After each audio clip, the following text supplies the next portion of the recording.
There was a time I thought love was enough. I thought that if you showed up, stayed loyal, provided, and listened, even when you were tired or confused or hurting, that somehow that would be enough for someone to stay, to choose you, to keep choosing you. Turns out, I was wrong. Her name was Lauren. First time I saw her, she was standing at the far end of a crowded gallery in the city, laughing too loud for the room. That laugh, it cut through the wine-soaked chatter and white noise like a bright, arrogant blade. She wore this silky green dress that clung to her like it belonged to her skin, not her closet. Everyone noticed her. But somehow, when her eyes landed on me, she smiled like I was the only one who existed. That smile would undo me. We moved fast. First date turned into weekends, and weekends blurred into weekdays. She moved into my place after 3 months. Told me she loved how I folded my shirts. Said no man had ever made her feel seen like I did. Those early months were all firelight and whispered promises. She said I grounded her, that I made her feel safe. I believed her. I never felt like the guy women noticed first. I wasn't ugly, not by any means, but I was quiet, steady. The kind of man who remembers your coffee order and keeps his word even when no one's looking. I didn't come from money, didn't throw flashy parties or drive a luxury car. I worked long hours running logistics for a freight company and helped my younger brother pay off his student loans on the side. But when Lauren looked at me, I felt extraordinary. I felt chosen, and she made sure I never forgot that. It started small. Jokes about how I dressed, how I held my fork, teasing that felt just a little too sharp. "You're lucky I have a thing for fixer-uppers," she'd say, laughing as she adjusted the collar of my shirt in public. I laughed too at first. I thought that's what couples did, nudged each other, made each other better. But it didn't stop. The comments got bolder, and the context got colder. She started correcting me at dinner parties, dismissing things I said in front of friends.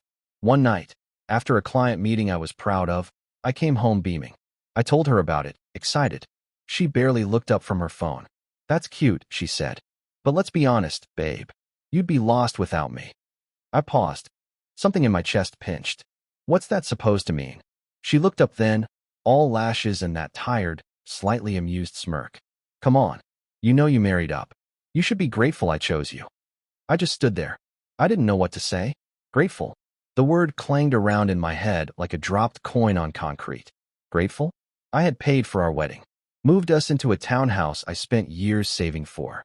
Paid off her credit card debt before we even got engaged. I packed her lunches when she worked late. Took care of her dog when she traveled. Supported her dream of opening her own floral studio. Put up collateral for the loan myself. But yeah, sure, I was the lucky one. Still, I let it go. Or tried to. Because I loved her. Because I thought maybe she was just stressed, or tired, or reacting to pressure I didn't understand. But the pattern kept repeating. I started noticing how she looked at other couples when we were out.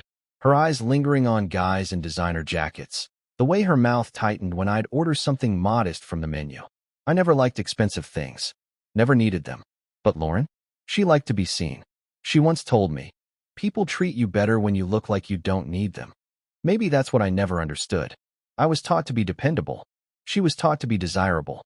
By our 3rd year, I had the growing sense I was being managed more than loved. Everything had a tone. How I drove, how I spoke, how I dressed. She curated me like I was an accessory. I told myself all couples hit rough patches. I told myself I just needed to work harder, communicate better, listen more. But the truth? The truth was, I stopped seeing myself in the mirror.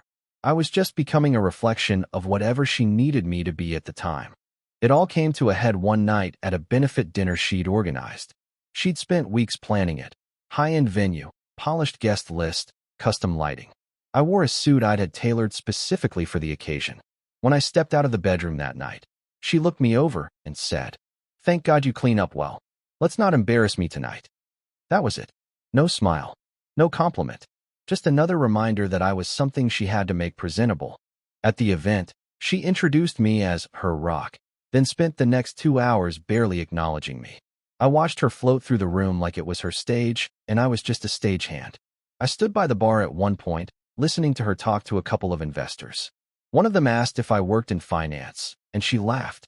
Actually laughed, and said, "Oh no, nothing like that. He's just the practical one." Just. Like I was a footnote in her story. Later that night, in the car on the way home, I asked her, "Do you even like who I am?" She turned to me slowly, like I'd asked something ridiculous. Then she said, "You should be grateful I chose you." Something in me cracked.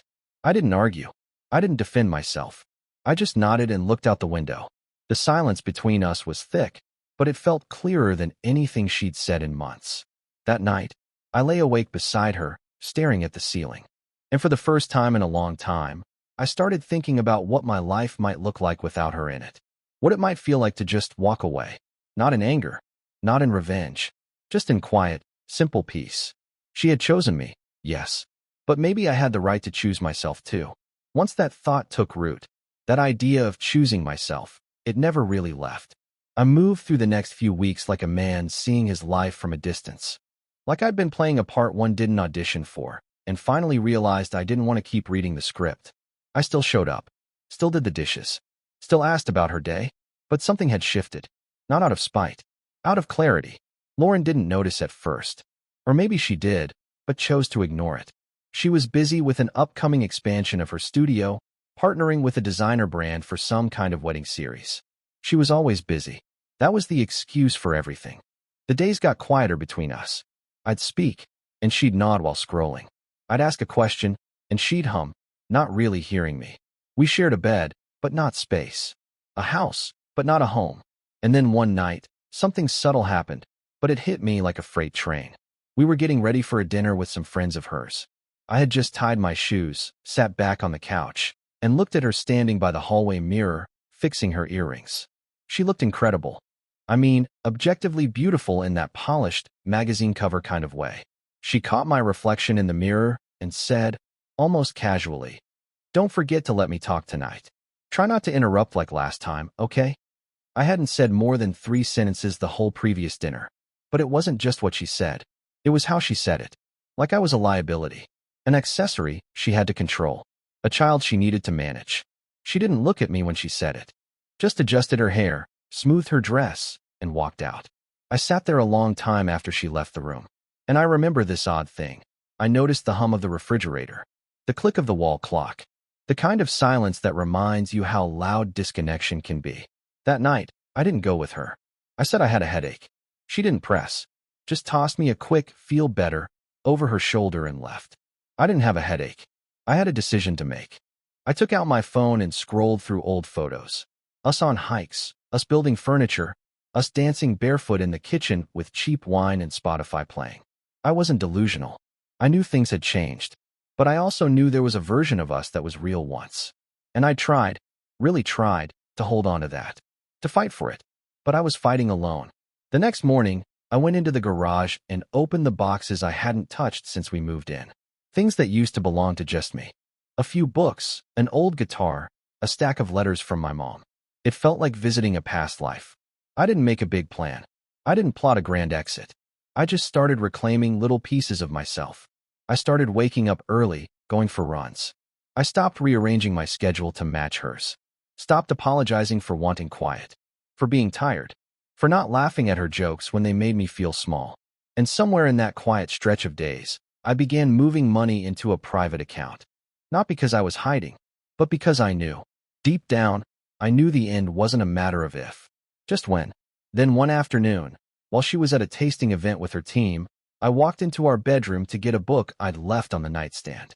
Her laptop was open. And I'll be honest, I hesitated. I don't like snooping. I don't believe in it. But something about the way the screen glowed, like it was waiting for me, made my stomach turn. It was an email. The subject line, "He's finally fading." The sender, someone named Link. I didn't know a Link. It was short, blunt.